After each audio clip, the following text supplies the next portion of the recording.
Guys, it is so cold, man.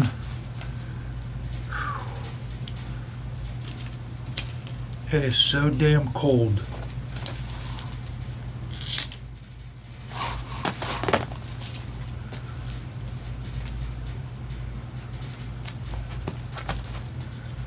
Oh my God.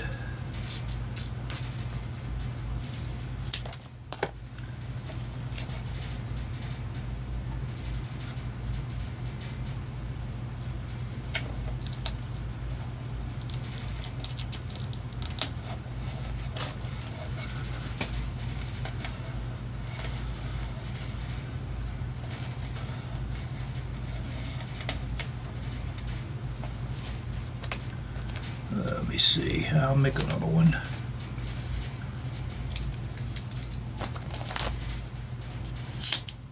I got the other side on already. Other side done.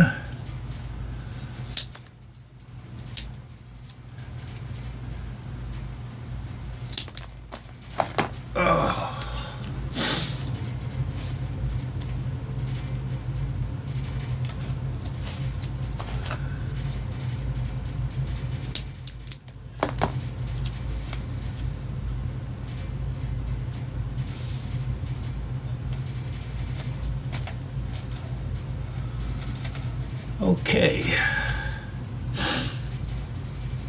got all that on.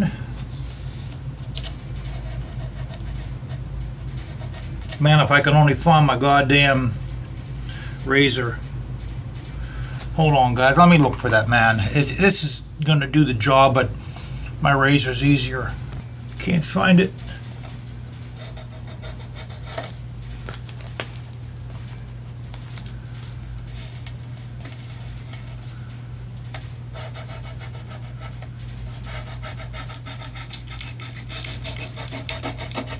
Hoping I'll puncture my tire.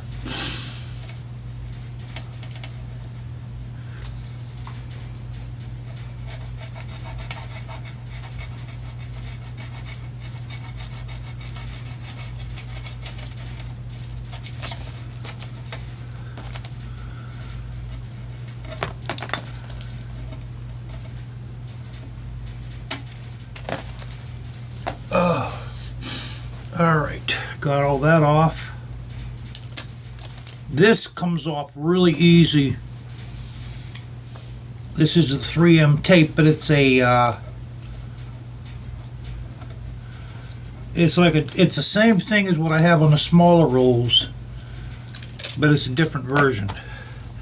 Now I cleaned the fender off with acetone, and the stick side I also cleaned with acetone.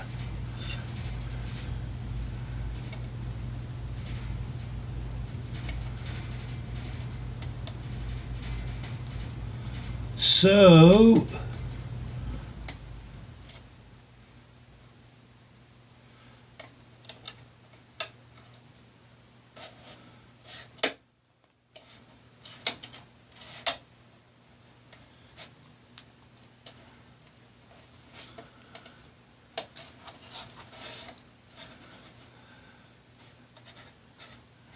I'm going to heat these up a little bit too, because I mean it is so cold in here.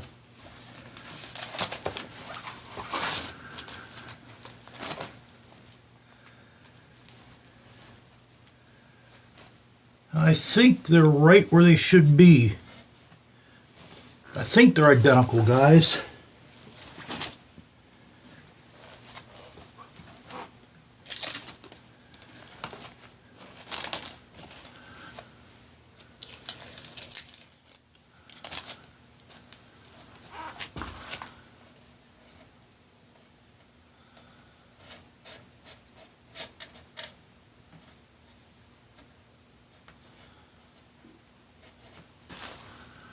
Yeah, I need to get a sharp razor, that way I could peel this off.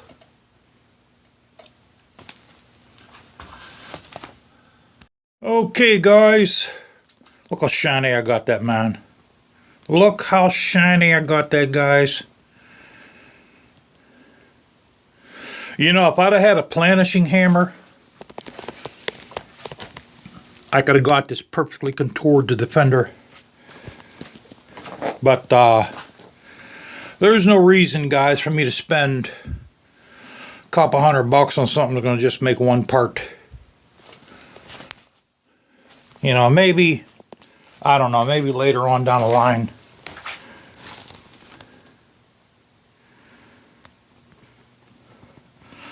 See, that's the view you want right there. That's the view you want. Now, once that's sitting up, it'll look a lot nicer. There you go, guys. I got up on top of the bike for you, that way you guys can see what it's going to look like. Now, I'm thinking of doing something to that mud flap. I might change that to a piece of aluminum as soon as I think of something really different.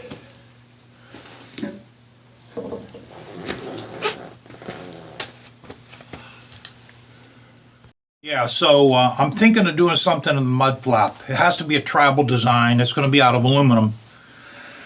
Because, yeah, now that front fender is just so nice. The mud flap looks out of place. So I've already drew a few pictures. It's going to have to be a tribal, and it's probably not going to be like a piece of metal wrapping around like that mud flap there is. It's going to be some kind of a tribal design.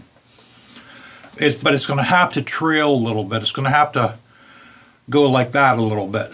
So I'm going to think up a few things. Also, I'm thinking of doing one more thing too.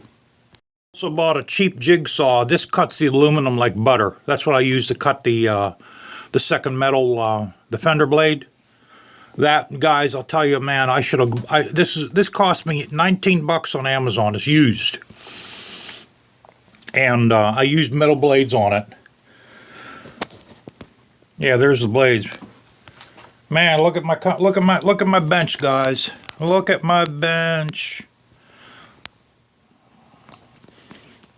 It's a mess, guys. This is what I do. Whenever I work on something, I just set something down like that and stops this, that's on top of there. That's, look, we got the Dremels are here, my drills here, my grinder, my sandpaper. Just, you know, for me, this is organized. For other people, they'll look at this and it looks like it's a disaster, it's an explosion.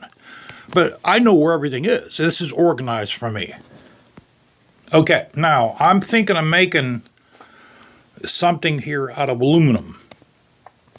It's not going to be this design here. It's going to have to be a tribal pattern. So I don't know. You know, the thing is, once you put these things on and you try to take them off, you have to heat them up to take them off, or the paint will come right off with it, like my fender cap over there did. Boy, those blades look good, don't they, guys? See, that's the look I wanted, man. That's the look I wanted. Their mirror finish, you know, that's perfect. So as for that mud flap, I'm going to toss a few ideas around in my head. And when I take that off, I'm going to take that off with heat. I'll use my heat gun over there. And and that's if I think of a design, you know. It serves a purpose. It stops the dirt from going up on the engine. That's what I wanted. You know, the whole purpose of me doing these videos, guys, is to show you that you could do these without any fancy tools. Okay, you could make these without a CNC router. You can make these without a goddamn planishing hammer. You know, I use simple tools. I used the jigsaw. I used a Dremel tool, sandpaper. I sandpapered those things by hand. I started out with 1,000 grit. Actually, I started off with 400 with the Dremel to get it down to a nice finish. Then by hand with 1,000 wet and dry paper, 2,000, 3,000, 5,000, 7,000, and 10,000, and then I buffed them. And I used Dialex green jeweler's buffing compound. This stuff here is awesome. This is leaps and bounds above a lot of other buffing compounds. That's what this is called. This is called Dialex. I mean, that's what jewelers use for jewelry, and that really makes a big difference. That's what gets that mirror finish. You know, and then you use the acetone to clean the surfaces. You know, I bought this on Amazon, and that's it. You don't need any fancy tools to do this stuff. You know, I bent. It's like when I shaped the cap there, I used my torch and wood so I wouldn't dent it, so I wouldn't dent it up real bad. And that's it.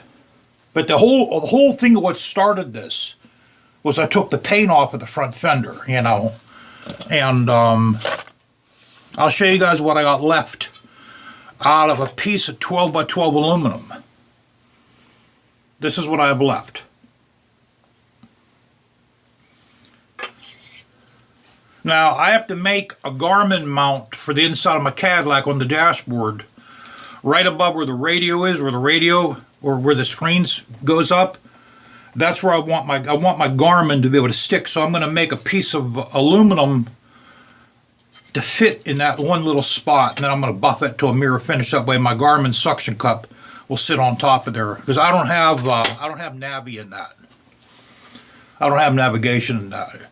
You know, for when we go on the vacation, it'll fit on there just right. You know, it's like if I did have a planishing hammer, I could make these things perfect. You know, and I could sell them. But the thing is, guys, these take a lot of time to make. I mean, I would have, if I would sell those fender blades on there, I'd have to charge at least $200 or $300 a set. Because they take at least 4 or 5 hours to make one. They take a long time to make them. I think I spent 6 hours, to be honest with you, making that one this morning. You know, so you got to charge at least $200, $300, if not $400, and no one's going to pay that. You know, unless there's someone that has a lot of money. You know, but you can't. You can't make a lot of... It's like a lot of people say, why don't you do this for a living? Well, you know, number one, you need expensive tools, which I don't have the money for. You know, and around here, these cheap-ass son of bitches around here, they're not going to pay... They're not going to do none of that. Maybe not like if I lived down in Florida, or if I lived down in Texas or Southern California, I'd think very seriously about opening up a metal shop. But or these chintzy ass people around here, man, they do everything themselves, or they try to anyway. You know, they're never going to pay for something like this around here. That's why when I had this up for sale, I couldn't sell the bike. And I was giving it away for $10,000. I was literally, that's giving it away for 10 grand, because these are now worth 13, 14, 15,000 bucks. You know, so the hell with them. Catch you later.